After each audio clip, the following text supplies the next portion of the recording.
한 주간 평안하셨나요? 오늘도 우리 온라인으로 예배드리지만 우리의 마음은 무엇보다도 하나님께 가까이 나가는 예배 되기를 소망합니다. 우리 함께 사도신경으로 하나님 앞에 나아가겠습니다.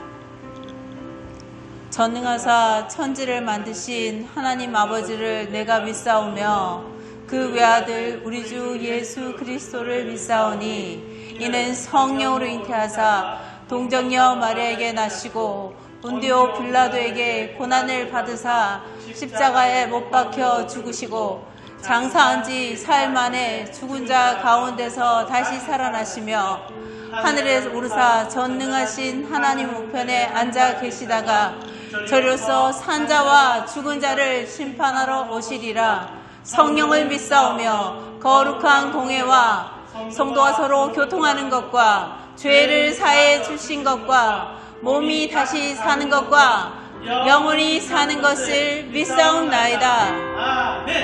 아멘. 오늘 우리의 왕 되신 하나님, 우리에게 귀한 이름을 주신 예수 그리스도의 이름을 찬양하며 함께 나아가기를 소망합니다. 내 안에 가장 귀한 것 예수를 알미라.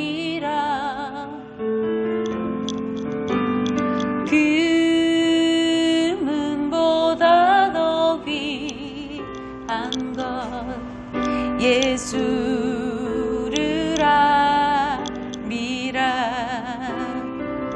세상 지식보다 귀한 것 예수를 알미라. 내 안에 가장 귀한 것 예수를 알미라.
예수님의 성품이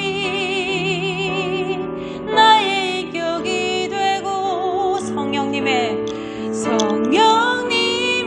권능이 나의 능력이 되길 원하고 바라고 기도합니다.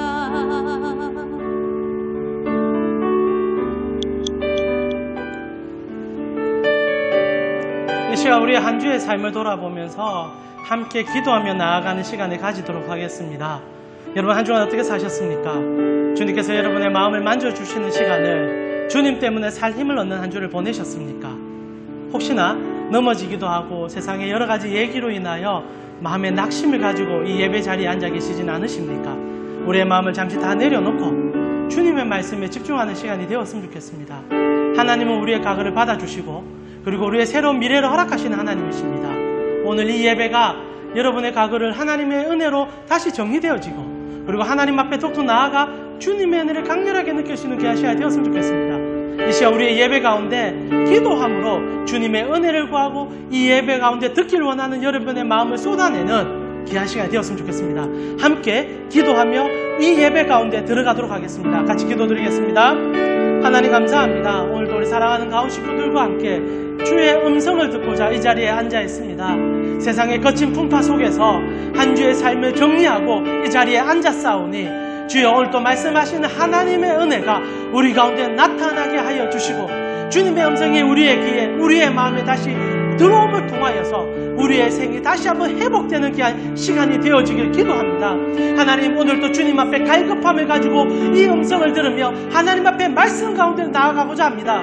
우리 사랑하는 가운 식구들 가슴마다 주님이 부어주신 은혜를 더하여 주시고 하나님 때문에 살았다라고 말할 수 있는 예배, 주님 때문에 새 힘을 얻었다라고 말할 수 있는 이 시간 우리의 삶을 드릴 수 있고 우리의 삶을 다시 한번 주님이 받아주심을 경험하여 다시 한번 주님께로 달려가 세상 속에서 하나님의 영광을 경험하자 결단할 수 있는 예배, 그래서 주여 종이 듣겠습니다라고 말하며 우리의 길을 주께 쫑꼭 세울 수 있는 그 거룩한 예배가 이 시간 되어지게 하여 주시옵소서. 주여 오늘도 머리 숙이며 하나님 앞에 기도하고 있는 우리 가운 식구들의 모든 심령을 주께서 제물로 받아주시고 예수 그리스도의 피로 다시 담아주시며 하나님의 그 크신 은혜를 통하여 새 힘을 허락하여 주셔서 세상 속에서 살아갈 수 있는 힘과 능력이 이 예배 가운데 다시 한번 나타날 수 있도록 주님 때문에 살았다 말하며 주님 때문에 이겨나아갈 수 있다라고 말할 수 있는 그 거룩함을 덧입는 예배가 되어주시도록 인도하여 주시옵소서. 주께서 오늘도 우리에게 말씀하여 주셔서 그 은혜로 덮어주시고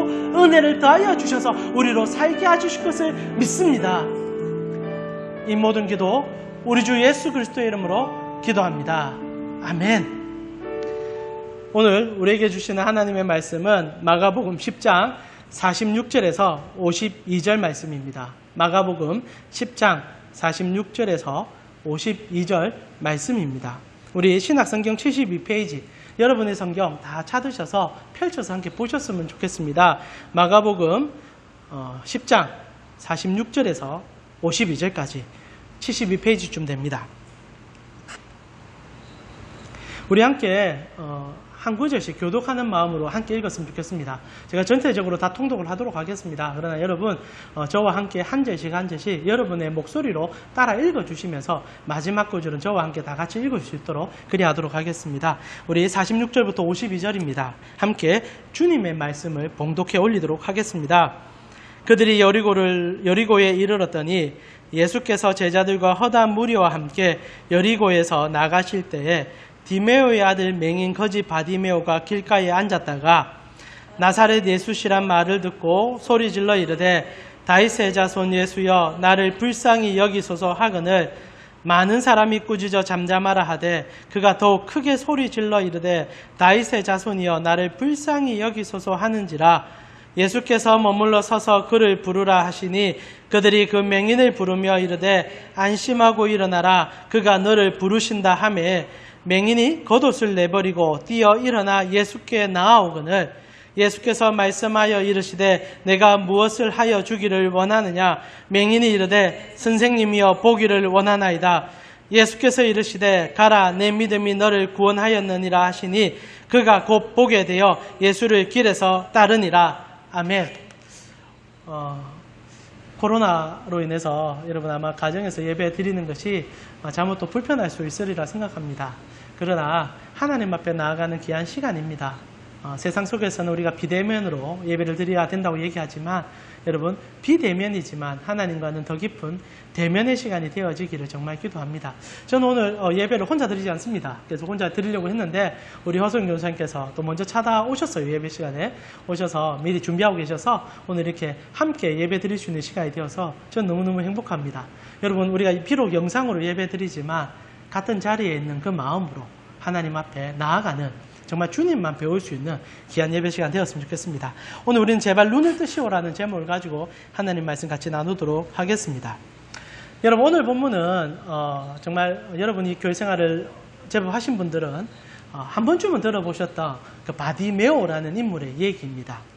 바디메오는 성경에 마가복음만 등장합니다. 물론 우리가 성경을 주의하면서 보겠지만 공간복음이라 불러지는 마태, 마가, 누가 복음에 다 등장하긴 하지만 이름이 등장하는 것은 이 마가복음밖에 없어요. 그래서 특히 마가복음의 설교를 할 때는 이 바디메오라는 인물을 설교하면서 하나님의 기적, 하나님의 은혜, 그리고 간절함 가운데 소망을 주시는 하나님의 그 은혜를 묵상하는 본문으로 이해되어질 때가 참 많습니다. 근데 말입니다.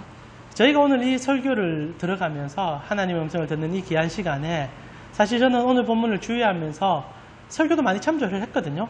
그러나 제가 깨닫게 되는 것은 이 얘기는 단순히 기적의 얘기가 아니라는 겁니다. 우리의 시선을 뜨게 해주시고 그리고 하나님 앞에 간절함을 가졌을 때 고침을 받는다는 얘기는 아니라는 사실이죠.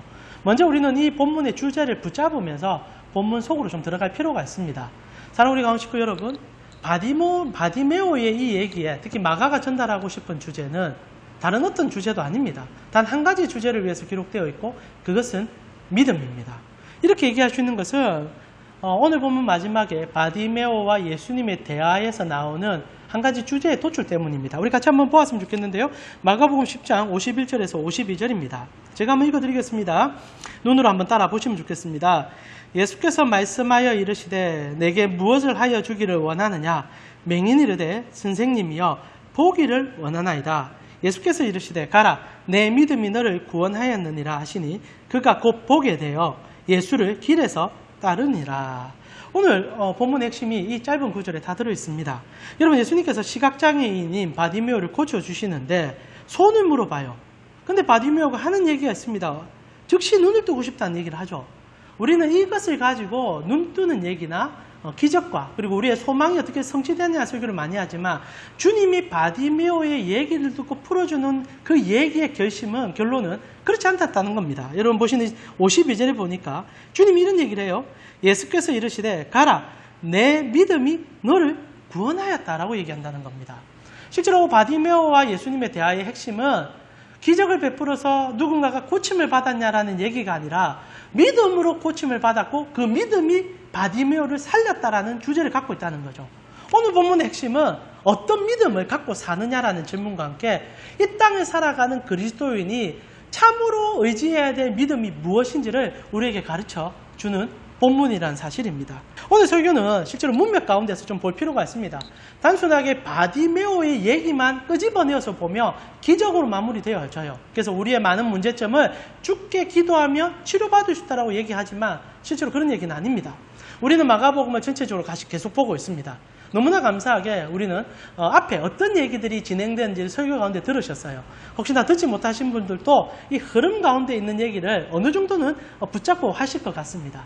사실 오늘 마가복음 10장의 바디메오의 얘기는 앞에 제자들에게 하셨던 예수님의 한 질문과 연관이 되어 있는 질문이라는 거죠. 여러분 보셔서 아시겠지만은 예수님께서 오늘 이 바디메오라는 인물을 만나기 전에 사실 제자들과 한 가지 얘기를 나누셨습니다. 기억하실지 모르겠어요. 우리 저번에 설교인데 그때 어떤 얘기 했었냐면 우리 좌우편에 대한 얘기 저번 주 얘기입니다. 제자 둘이가 예수님께 찾아오게 됩니다. 그리고 그들은 예수님께 요구를 하죠. 주님, 우리 소원 하나만 좀 들어주십시오. 그때 주님께서 이런 얘기를 하십니다. 우리 마가복음 앞에 있는 구절인데요. 36절에 보니까 이르시되 너희에게 무엇을 하여 주기를 원하느냐. 그때 여러분 설교를 들으신 분과 또 성경의 내용을 조금 아시는 분은 아실 거예요. 그때 그 두 제자, 그 유명한 제자 요한과 안드레가 주님, 우리가 주님의 우편과 좌편에 앉고 싶습니다. 주님의 영광의 자리를 차지할 때 우리도 한 자리에 앉고 싶습니다. 우리에게 그 영광 좀 나눠주시면 안 됩니까? 라는 얘기를 하게 되죠. 그때 주님께서 가슴 아파하면서 너희는 너희가 구하는 것이 무엇인지 잘 모른다. 그러나 저번 주 설교를 들으신 분은 아시겠지만 결국 주님은 그 소원을 들어주시지 않습니까? 그들의 인생 가운데 좌편과 우편이 하나님 나라의 영광을 위해서 써질 수 있는 좌편과 우편으로 살아가게 만드는 하나님의 그 힘. 결국 야고보는 주님 나라를 위하여 가장 먼저 순교하는 자가 되게 되고, 그리고 요한은 끝까지 살아남아 주의 말씀을 지키고자 세상 가운데 빛과 소금의 역할을 하는 자로 살게 되는, 정말 실로 처음과 끝이 되는 사도들 가운데 그 인생을 가르쳐주는 주님의 얘기들을 우리가 살펴보았습니다. 그러나 여전히 우리에게 한 가지 의문이 있습니다. 그러면 정말 주님 앞에서 이 땅에 살아가는 삶의 여정을 주님이 원하는 믿음의 과정 속에서 어떻게 발견할 수 있을까? 오늘 그 질문에 대한 얘기가 오늘 본문에 진행되는 겁니다. 왜냐하면 예수님께서 똑같은 얘기를 이 바디메오에게도 하기 때문입니다. 여러분 보셔서 아시겠지만은 바디메오가 예수님께 그 얘기를 하게 될 때, 나를 좀 불쌍히 여겨달라 할 때 예수님이 소원을 물어봅니다. 내가 너에게 무엇을 하여 주기를 원하느냐? 똑같은 얘기를 하는 거죠. 근데 바디메오는 두 제자와 다른 얘기를 했다는 겁니다. 그리고 그 다른 얘기가 그 믿음의 칭찬을 받는 과정이 되었고, 그의 영혼도 그 즉시 구원받는 은혜로 나아갔다는 거예요. 그러니까 제자들이 요구했던 그 믿음과 바디메오가 알고 있는 믿음이 차이가 났었고, 그 차이의 간격은 한 사람은 물론 하나님의 은혜로 구원받는 자리에 가게 되지만, 또 한 사람의 믿음은 그 즉시 은혜를 경험하며 그 세상 속에서의 영광을 드러내는 삶으로 비춰졌다는 거죠. 그래서 오늘 우리는 중요한 이 믿음의 가치가 무엇인지를 본문 속에서 찾아야 된다는 거예요. 실제로 두 제자는 믿음을 오해했었습니다. 그러나 바디메오는 진짜 믿음을 붙잡았다는 거예요. 이 차이를 우리가 붙잡을 수 있어야 된다는 겁니다. 그럼 오늘 본문에서 특히 마가는 우리에게 하나님을 쫓는 믿음이 무엇인지를 가르쳐 준다는 것에 우리의 집중을, 우리의 포인트를 맞출 필요가 있다는 거죠. 우리는 여기서 오늘 본문의 시작점을 조금 볼 필요가 있습니다. 여러분, 오늘 본문 이렇게 시작합니다. 마가복음 10장 46절인데요. 우리 한 목소리로 같이 읽어보았으면 좋겠습니다. 10장 46절입니다. 같이 읽겠습니다. 그들이 여리고에 이르렀더니 예수께서 제자들과 허다한 무리와 함께 여리고에 가실 때에 디메오의 아들인 맹인 거지 바디메오가 길가에 앉았다가, 여러분 오늘 우리의 본문의 핵심은 믿음이라고 했습니다. 그리고 오늘 본문의 진행은 두 가지의 얘기를 통하여 우리에게 그 믿음의 참된 길을 먼저 보여준다는 거죠. 여러분과 읽은 이 첫 시작 구절, 바디메오와 만났던 이 첫 구절에는 오늘 본문의 모든 주제가 다 들어있습니다. 저는 이 본문 속에서 두 가지의 중요한 관점을 뽑아냄을 통하여서 여러분과 함께 믿음의 여정, 그리고 믿음으로 살아가는 삶이 무엇인지를 보고 싶어요. 오늘 본문 좀 독특합니다. 제가 처음에 설교를 시작하면서 말씀드렸지만 오늘 이 본문은 공간복음이라 불리는 마태, 마가, 누가복음에 다 등장합니다. 근데 그 기록 형태가 다 달라요. 왜 다른가? 이것이 중요합니다. 실제로 여러분 복음서가 왜 4개나 써졌는지 이유를 아십니까? 물론 예수님을 바라보는 시선의 차이점과 다른 관점의 차이로 기록된 것도 있지만, 특별히 하나님께서 이 4개의 복음서를 통하여 하나님의 또 다른 어떠함을 각자 다른 시선 속에서 만들어가기 위해 우리에게 그 복음서를 주셨다는 거예요. 그래서 같은 일을 보는 사람들마다 자신의 다른 입장을 적었는데 그것이 하나님이 우리에게 전달하고 싶은 가장 핵심들이었다는 거죠. 실제로 사람은 한 가지를 볼 때 하나밖에 보지 못합니다. 물론 다양한 생각을 해볼 수 있지만 보는 그것이 보는 그대로 이해되는 인물들이죠. 그래서 하나님께서는 입체적으로 우리에게 하나님의 어떠함을 보여주는 거예요. 오늘 본문도 똑같습니다. 여러분 오늘 본문은 참 특이점이 많습니다. 특별히 이 같은 내용을 마태복음 이렇게 다루고 있거든요. 여러분의 성경이 있다면 좀 찾아보셨으면 좋겠는데 마태복음 20장 30절입니다. 여러분 한번 찾아보시면 좋겠어요? 마태복음 20장 30절입니다. 오늘 이 사건을 마태는요 참 똑똑하게 다룹니다. 우리가 읽었던 첫 구절을 여러분 좀 머리에 담으시면서 마태는 어떻게 이 구절을 처음 시작하는지 한번 보셨으면 좋겠는데 이렇게 시작합니다. 맹인 두 사람이 길가에 앉았다가 예수께서 지나가신다 함을 듣고 소리질러 이르되 주여 우리를 불쌍히 여기소서 다윗의 자손이여 라고 되어 있습니다. 여러분 보면 참 다름을 느끼시죠? 여러분과 제가 읽었던 마가복음은 먼저 여리고라는 지명을 얘기하고 그리고 그 소경 한 사람의 이름을 지목하여 밝혀주고 있습니다. 바디메오다라고 얘기하죠. 그러나 마태복음은 이름도 기록하지 않습니다. 그리고 지명도 그렇게 중요하게 기록하지 않고 제일 중요한 한 가지 관점을 다루고 있습니다. 그것이 누구냐면 2명의 소경이 찾아왔다는 거예요. 시각장애인이 찾아왔다는 겁니다. 이것은 마태가 우리에게 전달하고 싶은 신학적 관점이에요. 여러분 혹시 아실지 모르겠지만 마태복음은요, 그리스도의 왕되심을 그리고 메시아로서의 구약의 성취자로서의 메시아를 보여주는 성경입니다. 그래서 마태복음은 구약 성경을 굉장히 많이 인용해요. 오늘 본문도 사실 마태는 성취자로서의 왕이신 그분을 보여주는 장면이죠. 그 과정 속에서 제가 생각할 때는 시각장애인 둘이가 찾아온 게 분명한 것 같습니다. 근데 여러분 보시면 알겠지만 마가는 한 명처럼 다루고 있고 누가도 한 명처럼 다뤄져요. 그러나 유일하게 마태만 2명이 찾아왔다고 얘기합니다. 이거는 마태에게 너무나 중요한 사실이라는 거예요. 왜 그러냐면 여러분 구약 성경을 아시는 분들은 구약의 인물들은 특히 성경의 스토리의 인물들은 증인이 2명이 있어야 그 사실이 확정이 되어집니다. 그래서 여러분 마태는요, 일어난 사건들마다 2명이 찾아왔다는 것을 강조하고 있어요. 여러분 혹시 군대 귀신 들린 자에 대한 얘기를 아십니까? 이 얘기도 공관복음 전체에 다 등장을 합니다. 그런데 마태만 귀신 들린 사람, 그 군대 귀신 들린 사람 중 두 사람이 찾아왔다는 것을 기록하고 있어요. 그 중에 한 명에게 포커스를 맞추지만 2명이 있었다는 것을 기록하고 있어요. 여러분 혹시 성경 속에 그 잡은 지식이 있으십니까? 마태복음 제가 읽어드릴게요. 마태복음 8장 28절을 보니까 이렇게 되어 있습니다. 또 예수께서 건너편 가다라 지방에 가심에 귀신 들린 자 둘이 무덤 사이에서 나와 예수를 만나니 2명이 나왔다고 되어 있어요. 마가는 모든 사건에 증인 둘이를 꼭 끄집어옵니다. 그렇다고 2명이 안 찾아왔다는 게 만들어냈다는 얘기가 아니라 실제로 2명이 존재했어요. 그리고 마태는 그것이 굉장히 중요함을 가르쳐주고 있는 겁니다. 왜? 구약의 성취이시며 언약의 확실한 증인이신 그분이시다라는 사실을 보여주는 거죠.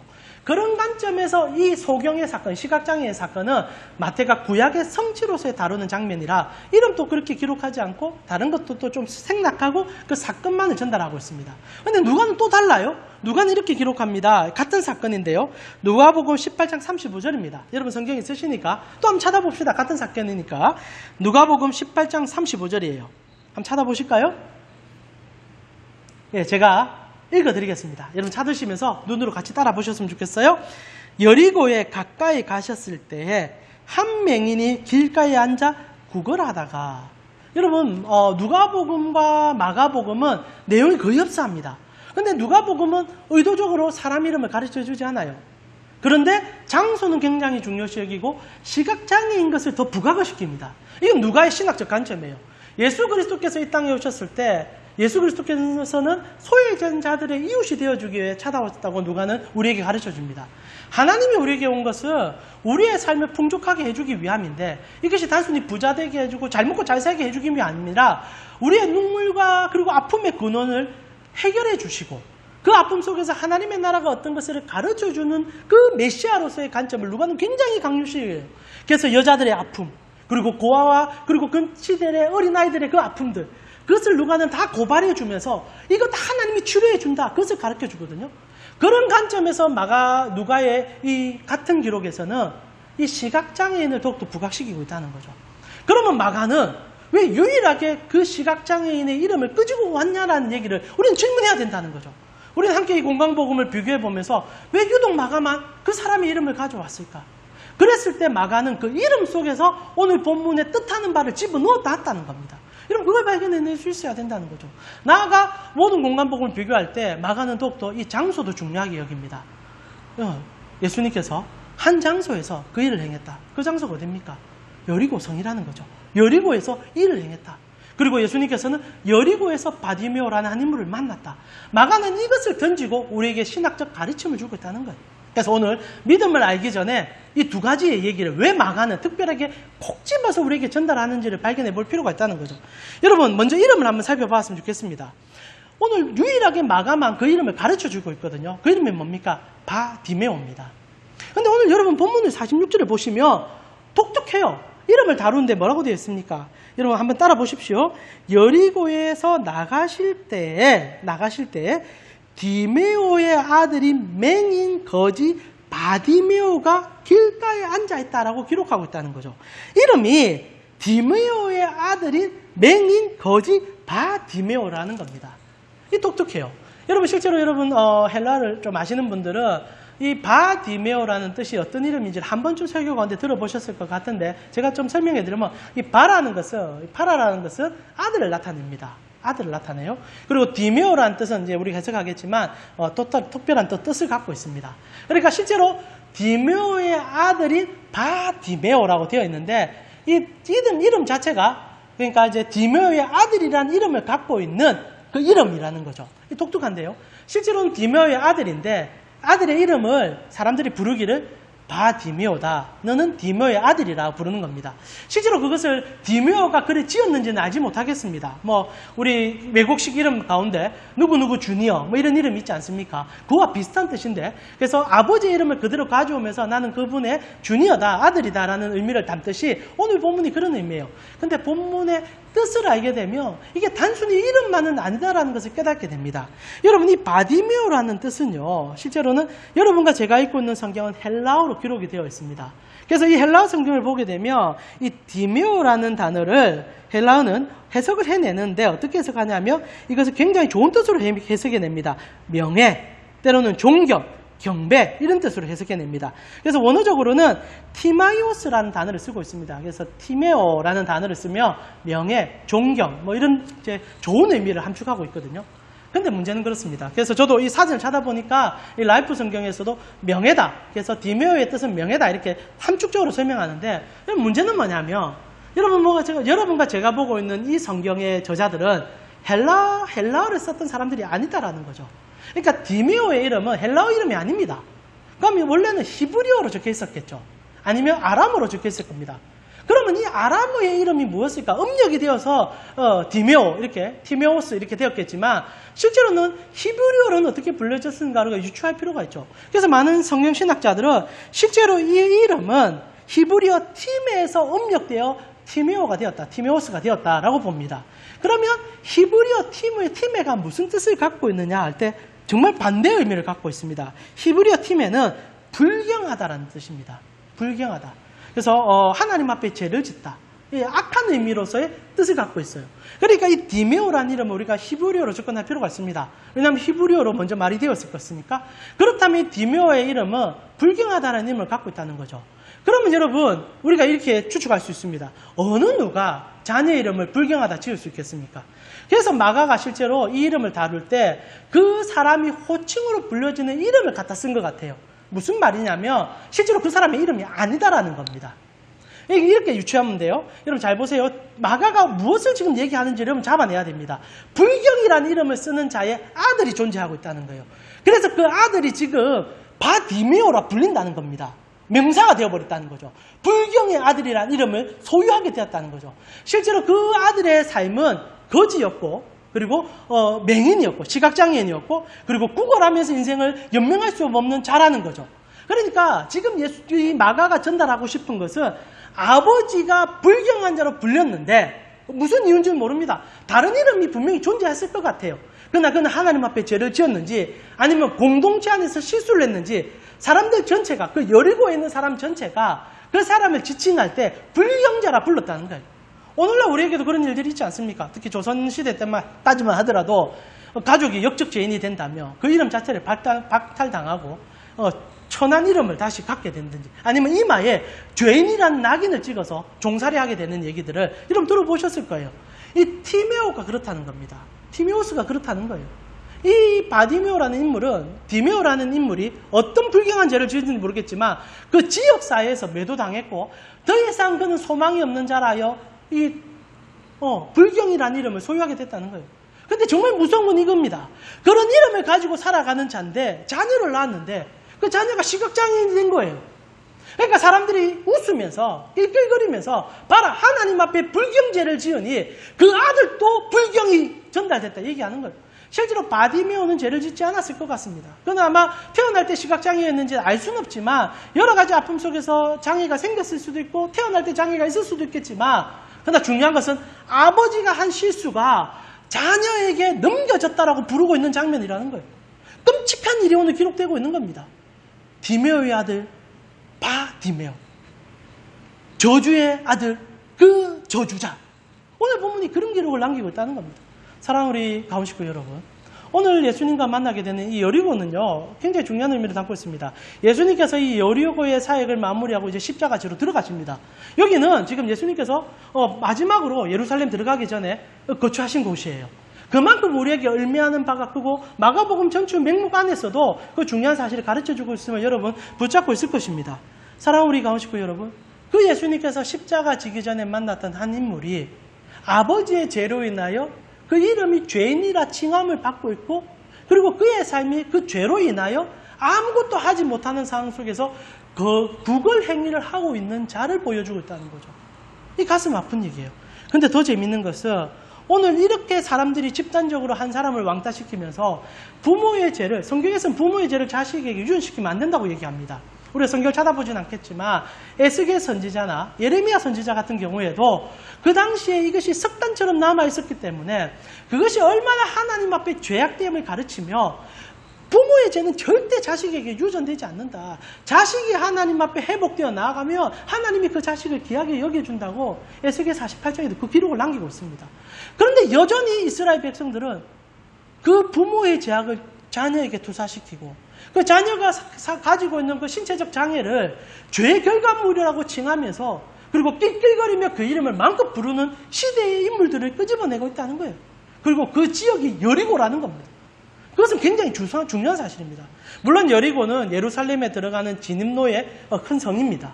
그러나 중요한 것은 예수님께서 예루살렘 들어가실 때 이 여리고 속에서 바디메오를 보여주신 것은 이 여리고 자체는 그래서는 안 되는 지역인 것을 먼저 보여주기 때문이죠. 여러분, 첫 번째 우리는 바디메오의 뜻을 좀 붙잡았습니다. 여러분, 이 불명예라는 이름 속에서 그리고 이 정말 죄악된 이름 속에서 한 죄악이 어떻게 유전되고 있는지를, 그것이 사람들이 어떻게 이용하고 있는지를 보았습니다. 그리고 하나님께서 그 지역 속에 있는 한 지명을 거론하는데 그게 여리고예요. 여러분, 왜 여리고라는 지명을 마가는 특별히 꼬집어내었을까? 여러분, 여리고 하면 꼭 생각나는 사건 있지 않습니까? 여러분 잘 아시죠? 여호수아 장군이 처음 가나안 땅에 진입했을 때 제일 먼저 만난 상이 이 여리고성입니다. 그래서 얼마나 성경을 우리가 얘기 들을 때, 특히 주일학교 얘기 때 이 얘기가 얼마나 많이 해자됩니까? 여호수아 장군이 여리고성을 이렇게 정복할 때 하루에 한 바퀴씩 돌고 마지막 7째 날 7바퀴 들고 나팔 부니까 성이 와르르르 무너져서 믿음으로 승리한 지역. 그래서 우리 잘 알고 있지 않습니까? 실제로 여리고는 믿음으로 승리한 지역이 맞습니다. 하나님이 이스라엘이 되기 위해서 가나안 땅에 들어갈 때 그 성을 하나님 받아주신 거예요. 그리고 그 성을 하나님이 어떻게 이기시게 하는 거지, 하나님이 어떻게 어떤 분이신지를 가르쳐주는 모범적 샘플로 여리고를 선택하여 인간의 손이 아닌 하나님의 전능하심이 그것을 정복하게 한다는 샘플로서 보여준 지역이 여리고예요. 그래서 여리고는 굉장히 중요한 상징적 의미를 갖고 있습니다. 그래서 여호수아 장군이 여리고성에 들어갈 때 이런 얘기를 해요. 여리고를 정복한 다음에 한 가지 저주를 선포합니다. 여러분 성경을 한번 찾아보진 않으셔도 되지만 제가 읽어드릴게요. 잘 아는 얘기일 겁니다. 여호수아 6장 26절을 보면요, 여호수아가 이런 얘기합니다. 여호수아가 그때 맹세하게 하여 이르되 누구든지 일어나서 이 여리고성을 건축하는 자는 여호와 앞에서 저주를 받을 것이라. 그 기초를 쌓을 때에 그의 맏아들을 잃을 것이요 그 문을 세울 때에 그의 막내 아들을 잃을 것이다. 여리고성은 상징적이었습니다. 왜냐하면 하나님이 우리 싸움에 우리 인생의 주인이다. 그래서 주님만 신뢰하면 이길 수 있다. 주님이 우리 인생의 모든 것이다라는 것을 가르쳐주는 성이에요. 그래서 여호수아가 굉장히 도발적인 선포를 합니다. 이곳엔 절대 성 짓지 마라. 끝까지 하나님 지켜주는 곳이다. 우리의 싸움은 혈과 육의 싸움이 아니라 하나님의 나라의 싸움이다. 그래서 성 지을 필요 없다. 성 없어도 하나님 지켜주는 것을 봐야 된다. 그래서 누군가 이곳에 성 짓는다면 하나님의 뜻을 어기는 것이고 하나님의 정령함을 무시하는 것이기 때문에 저자도 막자도 죽을 것이다. 마가만 정말 무서운 저주를 퍼부어요. 그러나 여러분, 이스라엘 역사가 어떻습니까? 자기 정욕대로 살잖아요. 오늘 우리가 믿음의 주제를 다루고 있는데 오늘 여러분 우리가 이 본문에 왜 집중을 해야 되냐면 오늘날 이 시점의 가장 큰 문제가 이 믿음의 문제를 어떻게 해석하냐의 문제이기 때문입니다. 여러분, 많은 자들이 하나님을 믿는다는 믿음을 가지고 길거리에 뛰쳐나갔어요. 그들이 믿음이 없는 자들이 아닙니다. 그러나 그들의 믿음이 지금 어떤 결과로 나타나고 있습니까? 예수 그리스도의 이름이 땅에 떨어지고 환경과 고통 속에서 우리가 하나님을 더 이상 우리 입으로 말하기에도 부끄러운 환경이 일어나고 있다는 거예요. 그런데 우리가 질문하게 됩니다. 저들이 진짜 믿는 믿음이 무엇인가? 오늘 본문이 그럴 수 있다는 거예요. 하나님께서는 하나님만 신뢰하고 하나님의 이름을 드러내라고 얘기하는데 많은 사람들이 믿음을 오해해요. 앞에 우리가 얘기했지만 두 제자들처럼 믿음의 근원이 나를 위한 것이라고 착각합니다. 내 것을 위한 것이라 생각하고 내가 무언가를 발휘해야 받을 수 있는 것으로 오해한다는 거죠. 오늘 그런 관점에서 여리고는 중요한 관점을 갖고 있습니다. 하나님이 말하는 거예요. 아무것도 하지 마라. 아무것도 하지 마라. 짓지 마라. 내가 너희 지켜준다. 여러분, 믿음이라는 것은요, 내가 무언가를 원해서 얻는 게 아니라 진짜 믿음은, 잘 들으세요. 진짜 믿음은 주님께 드리는 거예요. 때로는 내 삶에 포기가 일어나는 거예요. 믿음은요, 내가 하고 싶은데 안 하는 거예요. 내가 요구하고 싶을 때 하나님의 뜻을 물어서 하나님이 그게 아니다라면 잘라낼 수 있는 게 진짜 믿음이에요. 여리고가 그걸 보여주었습니다. 사람들이 두려워질 수 있어요. 여리고는 예루살렘에 들어가는 첫 진입문입니다. 그곳에 성지어서 예루살렘 지켜야죠. 그러나 하나님이 명령했습니다. 짓지 마라. 왜? 내가 너희의 주인이니까. 그래서 안 지었어요. 다윗 때도 안 지우고 솔로몬 때도 안 지었어요. 믿음 가지고 이스라엘 백성들이 그거 지켰어요. 근데 그게 언제 무너지느냐? 여러분, 이스라엘의 가장 악한 한 명의 왕이 한 명 태어납니다. 여러분 아실지 모르겠지만 여러분, 아합이라는 왕이 있었어요. 이스라엘의 가장 악한 왕으로 유명합니다. 그때 이제 유명한 선지자 두 명 있지 않습니까? 엘리야, 엘리사. 그때 어떤 사건이 있었는지를 성경이 기록해냅니다. 여러분, 열왕기상 16장 34절을 보니까 정말 짧은 에피소드인데 이런 구절이 하나 나옵니다. 제가 읽어드릴게요. 그 시대에 베델 사람 히엘이 여리고를 건축하였는데 그가 그 터를 쌓을 때 맏아들 아비람을 잃었고 그 성문을 세울 때 막내 아들 수굽을 잃었으니 여호와께서 눈의 아들 여호수아를 통하여 하신 말씀과 같이 되었더라. 사실 이때 이스라엘은 망했다는 얘기입니다. 망했다는 거예요. 하나님의 영광이 그들을 떠나게 됩니다. 왜? 그들이 아담처럼 하나님 필요 없다는 것을 주장했기 때문에. 이제 우리가 예루살렘을 지킬 수 있습니다. 우리의 힘으로 예루살렘을 번영케 할 것입니다. 다들 믿음을 얘기하지만은 자기 욕심으로 하는 거예요. 히엘이 왜 건축을 했는지는 성경 말하지 않습니다. 아마 여러 가지 이유일 거예요. 조국을 지키기 위한 열정, 그리고 이 조국을 해결하기 위한 그 마음, 이 이스라엘을 강력하게 만들기 위한 아합 때 이스라엘은 정말 잘 살았습니다. 더 잘 살고 싶어하는 그 욕망, 찌르고 싶은, 정말 치닫고 싶은 그 하나님에 대한 그 마음들. 이스라엘 백성들은 기본적으로 하나님을 위해 산다라고 말하는 자들입니다. 아마 히엘도 여리고를 지을 때 하나님께서 하나님의 영광을 위해 이곳을 짓게 할 것이라고 말했는지 모르겠습니다. 그러나 결과는 어떻습니까? 장자와 막자가 죽게 됩니다. 이것은 하나님 말씀대로 이루어짐을 보여주는 거죠. 결국 이스라엘은 아합 때부터 쪼그라들어 결국 바벨론에게 멸망되어 쫓겨나가게 됩니다. 사랑하는 우리 가운데 식구 여러분, 그런데 이것이 오늘 본문 속에서 두 가지가 다 녹아 들어가 있다는 거예요. 여러분, 여리고라는 것은 상징적인 의미가 너무너무 큽니다. 하나님의 지켜주심을 부정하고 떠났던 사람들, 그래서 그 저주 속에 머물러 있는 자들, 실제로 여리고는 지금 이스라엘 전체를 표현해 줍니다. 로마의 식민지배를 받고 있는 거예요. 그러나 그들은 왜 자신들이 로마의 식민지배를 받고 있는지 이유를 모릅니다. 그래서 정하고 싸우고 하나님이 우리를 구해줄 거라고 생각하는 거예요. 그러나 예수님 찾아왔을 때 그들은 하나님을 죽입니다. 왜? 자기의 뜻과 하나님의 뜻이 다르니까. 이게 여리고를 통하여 보여주는 하나님의 마음인 거예요. 그런데 그곳에 한 장애인이 있습니다. 시각장애인이 앉아 있는 거예요. 그 장애인은 아버지의 죄로 인하여 자식에게 죄가 증가된 것을 표현해주는 자녀입니다. 그래서 아버지가 잘못했는데 자식까지 잘못되어 있는데 사람들이 그 손가락질을 하고 있고, 그리고 그 자녀는 할 것이 없어서 구걸행위를 하면서 가장 비참하게 살고 있는 자녀의 모습을 보여준다는 거죠. 사랑하는 가운데 식구 여러분, 지금 마가가 이 여리고와 바디메오를 통하여 우리에게 보여주는 것이 무엇인 줄 아시겠습니까? 우리예요, 우리. 우리예요, 우리. 우리 자신을 위해서 성을 쌓고 하나님을 믿는다 말하면서도 하나님을 이용하려고 했던 수많은 행위 가운데 여전히 죄의 종으로 살아가고 있어서 세상의 것을 파먹고 사는 자들, 구걸하는 자들이 우리가 아니냐라는 은밀한 증명을 우리에게 해내고 있는 예수님의 모습이라는 겁니다.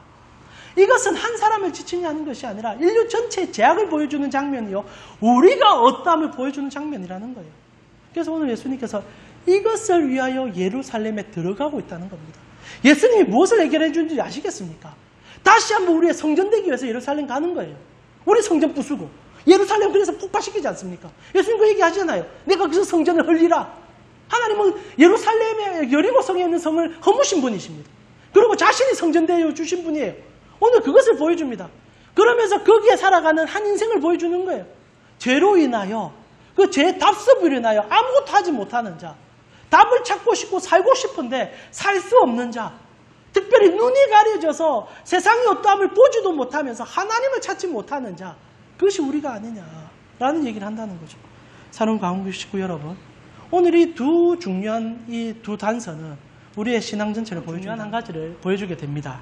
여러분, 이 여리고라는 지역과 그리고 이 바디메오라는 인물 속에서 하나님께서는 우리에게 이런 얘기를 해주기 시작한다는 거죠. 여러분, 오늘 본문을 보게 되면은 바디메오가 예수님께 나아갈 때 그의 믿음이 드러나기 시작합니다. 여러분, 이제부터 우리가 믿음의 관점으로 이 바디메오를 쳐다보았으면 좋겠어요. 여러분, 진짜 믿음이 무엇입니까? 그리고 우리도 살고 세상도 살릴 수 있는 믿음이 무엇입니까? 바디메오는 그 믿음을 갑자기 보여주기 시작한다는 거예요. 그게 47절입니다. 이 47절은 여러분과 제가 읽고 있는 본문의 가장 중요한 본문입니다. 한번 같이 읽었으면 좋겠어요. 마가복음 10장 47절입니다. 같이 읽겠습니다. 나사렛 예수시란 말을 듣고 소리질러 이르되 다윗의 자손 예수여 나를 불쌍히 여기소서 하거늘. 여러분, 오늘 바디메오가 예수님이 찾아왔다는 얘기를 듣자마자 그가 소리 지르며 외치기 시작합니다. 다윗의 자손 예수여 나를 불쌍히 여기소서. 여러분, 이 짧은 구절이지만 그리스도인이 추구해야 되는 믿음, 그리고 우리가 가진 믿음이 무엇인지를 가르쳐주고 있다는 거예요.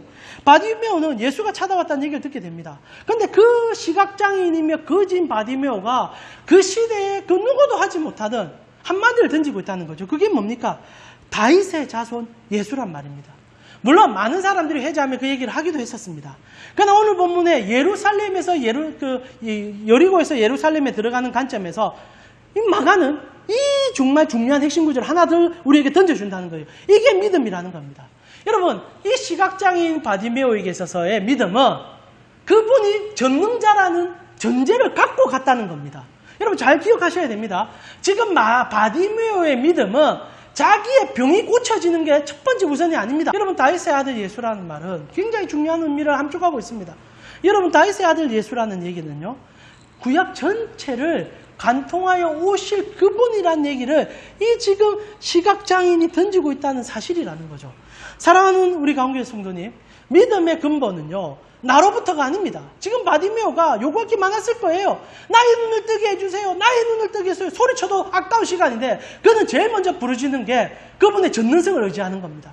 당신은 말씀의 성취자십니다. 당신은 우리가 기다려 오신 그분입니다. 당신은 메시아이십니다. 당신은 메시아이십니다. 그것을 가지고 먼저 나갔다는 거예요. 여러분, 믿음의 근본은 나로부터가 아닙니다. 우리의 믿음의 근본은 하나님으로부터라는 거예요. 시각장애인은 자기의 요구를 먼저 말하지 않았어요. 하나님이 어떤 분인지를 먼저 소리쳤다는 겁니다. 하나님, 나를 한 번만 봐주세요. 하나님, 나를 한 번만 봐주세요. 그게 바디오의 믿음이었습니다. 그래서 이렇게 다윗의 아들 예수여라고 부르짖었던 이 바디메오가 그 다음에 예수께서 하시는 얘기하는 답이 우리의 가슴을 찢어놓습니다. 그가 뭐라고 합니까? 바디메오가 뭐라고 합니까? 나를 불쌍히 여겨달라고 합니다. 나를 불쌍히 여겨달라고 합니다. 이게 믿음이에요. 이게 믿음입니다. 먼저 하나님의 전능하심을 아는 바디메오가 소리칩니다. 내 눈 고쳐주세요도 아닙니다. 나 부자 되게 해주세요도 아닙니다. 단 한 가지를 요구합니다. 나를 좀 불쌍히 여겨달라고. 나를 제발 불쌍히 여겨달라고. 믿음의 시작은 우리가 어떤 죄인임을 깨달음부터 시작합니다. 사랑하는 우리 강교회 성도님, 우리가 기도하는 대부분의 기도 제목을 한번 살펴보십시오. 여러분, 우리가 믿음이라 추구하는 많은 것들을 한번 조사해 보십시오. 여러분, 정말 우리가 죄인인데도, 우리가 죄인임을 깨달았을 때도 그런 믿음을 주장할 수 있을까요? 진짜 믿음은 하나님이 어떤 분인 걸 깨달아 나의 제됨이 드러나는 것이 믿음이라는 겁니다. 바디메오는 처절하게 얘기합니다. 나 한 번만 불쌍히 여겨주세요. 나 한 번만 살려주세요. 나 이대로 사는 것이 너무 비참합니다. 주님, 나는 죄인입니다. 나는 이렇게 사는 것이 비참합니다. 나는 어떻게 할 수가 없습니다. 근데 우리 안에 이것이 사라졌어요. 하나님이 어떤 분인지를 잊어버렸고, 두 번째 우리가 어떤 자인지를 잊어버렸어요. 결국 남은 게 뭔지 아십니까? 나 잘났다는 겁니다. 나 능력 있다는 거예요. 나는 성전에 싸울 수 있는 자라는 얘기입니다. 디메오의 아들은 우리에게 그것을 강렬하게 선포하고 있습니다. 여러분, 믿음이라는 것은 우리가 아무것도 할 수 없는 자인 것을 깨닫는 것이 믿음입니다. 제가 앞에도 말씀드렸지만 다시 한번 여러분에게 강하게 말씀드립니다. 믿음은요, 달라고 부탁해서 얻어내는 게 믿음이 아닙니다. 믿음은요, 하나님이 달라고 할 때 줄 수 있는 게 믿음이에요. 때로는 우리의 생명까지도 아낌없이 주님께 바칠 수 있을 때 그것을 믿음이라고 얘기하는 겁니다. 성경 보세요. 언제 믿음이라고 얘기합니까? 아브라함이 언제 믿음의 자녀라고 얘기받습니까? 그가 무언가 부자 되었을 때, 하나님과 씨름해서 좋은 걸 얻었을 때 아니에요. 하나님이 요구할 때, 하나님이 명하실 때 주의 이름으로 살아가고 주님 때문에 포기하고 주님 때문에 참다운 삶을 살아갈 때 성경 그것을 믿음이라고 얘기하지 않던가요? 바디메오고는 믿음을 얘기합니다. 다만 나를 불쌍히 여겨주십시오.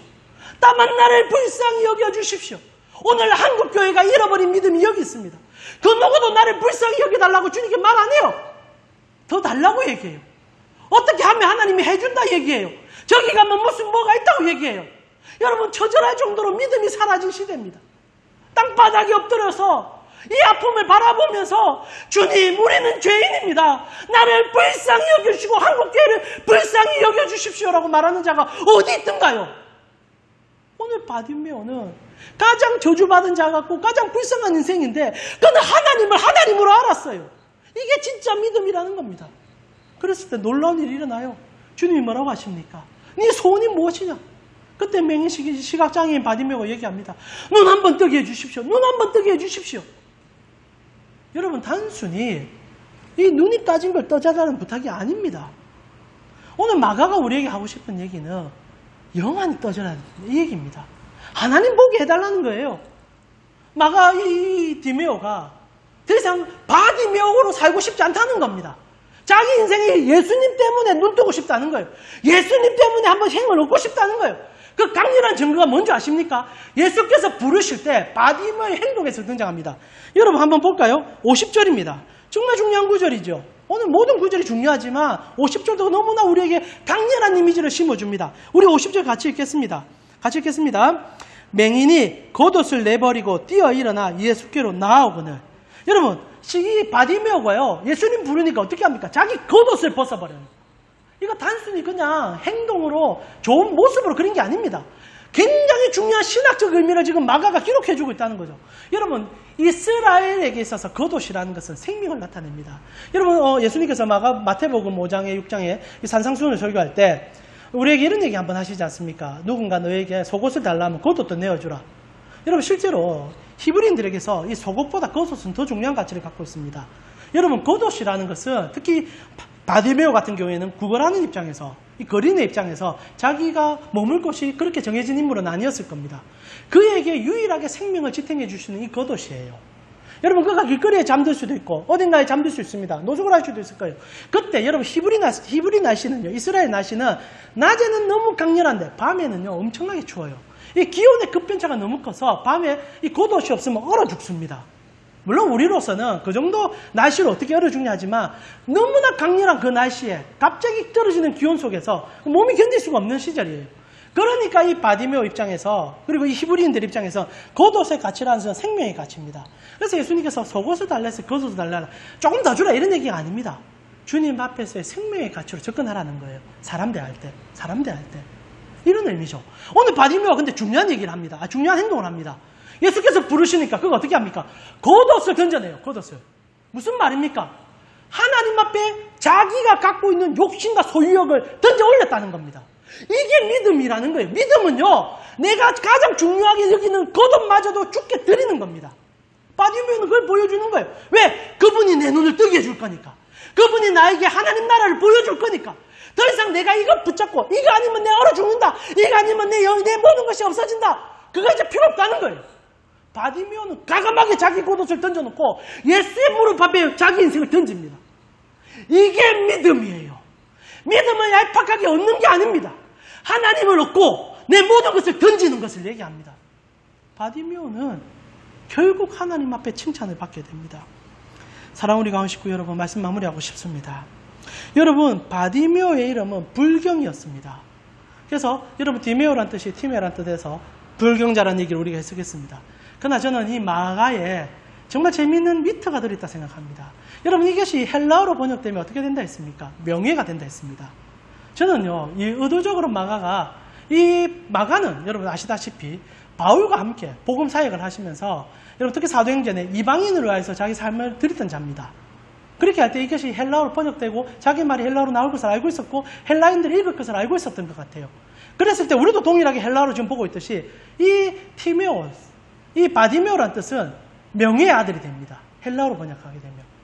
여러분 기억하셔야 돼요. 불명예가 언제 명예가 되는 줄 아십니까? 예수 만났을 때. 우리의 겉옷을 던져버렸을 때. 여러분 실제로 여러분 50절에 저는 마가가 우리의 영안이 열렸을 때, 정말 이 마가처럼, 이 디메오처럼, 바디메오처럼 눈이 열렸을 때 한 가지 보라고 적어놓은 것 같습니다. 여러분 마가가 이런 얘기 해주는 거예요. 이 바디메오가 겉옷을 던져버리고 예수께 엎드렸다. 그러면 뭘 받았을까? 여러분 우리 너무 잘 압니다. 예수로 그의 겉옷을 입었다라고 성경 얘기합니다. 예수의 피옷을 입고 예수의 부활의 옷을 입고 이제 예수로 옷 입는 자가 되었다. 바디메오는 하나님으로 옷 입은 자가 되어 구원받았다 얘기합니다. 이제 그는 명예를 덧입은 자가 된 거예요. 구원은 여기서부터 시작합니다. 예수가 우리를 의롭다 칭해주는 그 시점부터 우리는 의로운 자가 되었다는 거죠. 그래서 예수를 위해 살게 되어진다는 겁니다. 오늘 우리는 이 구원의 놀라운 여정을 이 바디메오라는 한 인물을 통해서 보게 됩니다. 말씀 마무리합니다. 사랑하는 우리 가운데 식구 여러분, 여리고에서 일어났던 그 수많은 악행이 우리 속에 있었습니다. 우리는 세상을 살아가면서 바디메오였습니다. 우리는 그런 자였어요. 근데 예수가 우리를 찾아오셨습니다. 그리고 우리의 겉옷을 그분이 벗겨주시고 그분의 의의 옷을 우리에게 입혀주심을 통하여 우리로 새롭게 살았다라고 칭해 주셨습니다. 그것이 여러분과 제가 받은 복음이요 구원의 은혜입니다. 그럼 여러분에게 질문하고 싶어요. 이제 여러분은 어떻게 살아야 하십니까? 오늘 우리는 그 얘기를 발견해야 됩니다. 여러분, 너무 많은 사람들이 여전히 자신이 입고 있는 겉옷을 지키기 위하여 주님께 투쟁하고 있습니다. 그리고 지금 많은 문제점이 일어나고 있지 않습니까? 제발 이제 좀 벗읍시다. 그리스도인은 더 얻어서 더 껴입는 인생이 아니라 예수 옷 위에 필요 없다 하여 벗는 인생들입니다. 제발 욕심을 좀 버려봅시다. 탐심도 좀 버려봅시다. 이제는 이웃을 향하여 우리의 심령을 써봅시다. 치열하게 싸우면 내 것 지킬 거라고 왜 교회만 핍박하냐는 얘기할 것이 아니라 오히려 바디메오처럼 엎드려서 주여 나를 불쌍히 여겨주시옵소서. 주님의 겉옷을 나에게 덮어주시옵소서. 주님만으로 살기 원합니다. 그리고 그 옷 입고 세상 속에 나아가 나는 처참한 죄인이었습니다. 예수가 나를 살려줬습니다. 나는 이제 주님 때문에 세상의 종이 되었습니다라고 말하는 믿음의 승부자들이 나왔으면 좋겠습니다. 사랑하는 우리 가운데 식구 여러분, 이번 한 주 바디메오의 이름이 히브리어에서 헬라어로 불려진 것처럼 불명예가 명예가 되어진 것처럼 여러분이 예수의 옷으로 다시 한번 주님의 뜻으로 살아갈 수 있는 인생이 되어지길 기도합니다. 주님 감사합니다. 오늘 이 예배 가운데도 우리의 시선을 주의 십자가로 한번 돌려봅니다. 한 주간 나의 욕심으로 살았지만 나의 정욕으로 살았지만 다시 한번 이 예배 시간에 나를 만나주러 오신 바디메오를 만나주러 오신 예수님을 우리도 동일하게 함께 보며 우리에게 네 소원이 무엇이냐고 묻는 주님 앞에 우리를 불쌍히 여겨주시고 우리 눈뜨게 해달라고 말하는 우리의 심령이 되어지고 있음을 고백합니다. 주여, 우리 가운 식구들은 이제 내가 끓이도 살아가는 겉옷을 조금은 벗어버릴 수 있도록 인도하여 주시옵소서. 이제 예수의 의의 옷을 입고 성화의 삶을 살아가는 우리가 되어지길 원합니다. 주여, 이번 한 주도 예수로 살고 예수로 기뻐하고 예수로 호흡하는 우리 되게 하여 주시옵소서. 지금은 우리 주 예수 그리스도의 은혜와 하나님 우리 아버지의 무한하신 사랑과 성령님의 감화감동 교통케 하심이 사람이 아닌 주님 앞으로 더욱 나아가 그분이 보여주시는 삶으로 살아보길 기대하는 가온교회 성도님들 머리 위에 지금부터 영원토록 함께 있을 지어다. 아멘.